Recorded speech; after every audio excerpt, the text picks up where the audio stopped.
السلام علیکم ورحمۃ اللہ وبرکاتہ. الحمدللہ رب العالمین الرحمن الرحیم مالک یوم الدین. اما بعد اعوذ باللہ من الشیطان الرجیم. بسم اللہ الرحمن الرحیم.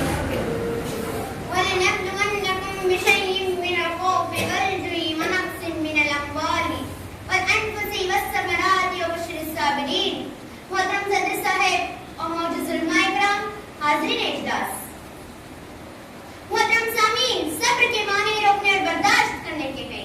اسلام میں صبر کا مطلب راحت و مصیبت ہر دو حالت میں خوشی اللہ کی اطاعت و فرما بردار کی جائیں. دین کی راہ میں جتنے بھی مصائب آئیں اسے جھیلا جائے، کیونکہ صبر اسلامی زندگی کا خوراک ہے. جو جاندار خوراک کے بغیر زندہ نہیں رہ سکتا، صبر کے بغیر کوئی شخص راہ حق کا مسافر نہیں بن سکتا. قرآن مجید میں تقریباً 70 مرتبہ صبر کی تلقین کی گئی ہے.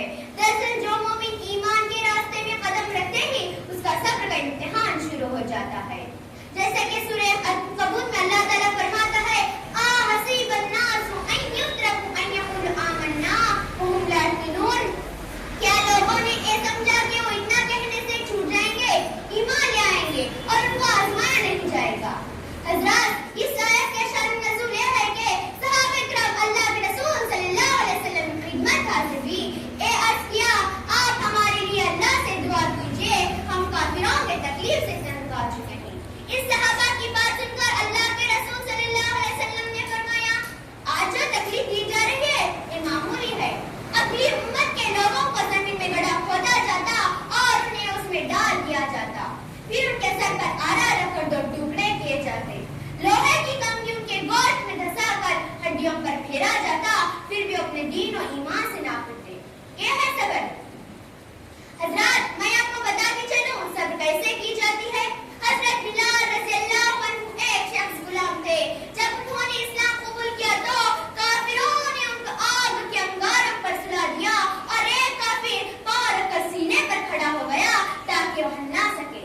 کافر کہتا اسلام چھوڑ دو تو بلال رضی اللہ عنہ کہنے لگے، احد احد، اللہ ایک ہے، اللہ ایک ہے.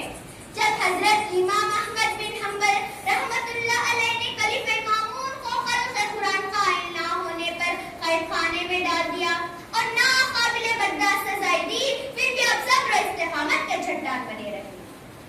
ننگے بدن پر ایسے کوڑے برساتے، اگر ہاتھی پر برسایا جاتا تو چنگاڑتے ہوئے جنگل کی طرف بھاگ نکلتا. اللہ اکبر! اے تھا ہمارے اسلاف کا صبر کا معیار. انہوں نے اپنی زندگی بھر صبر و تحمل میں بسر کر دی. برعکس آج ہمارا حال یہ ہے، ذرا سی تکلیف پر صبر کا پیمانہ لبریز ہو جاتا ہے. ان اللہ مع الصابرین، بے شک صبر کرنے والوں کے ساتھ اللہ ہے. حضرات، سب سے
اور جو مرد عورت اپنا کام کاج چھوڑ کر حاضر بھی ہیں ان کو علم اور ان کے آنے پر قبول فرمائے اور آنے پر قبول فرمائے.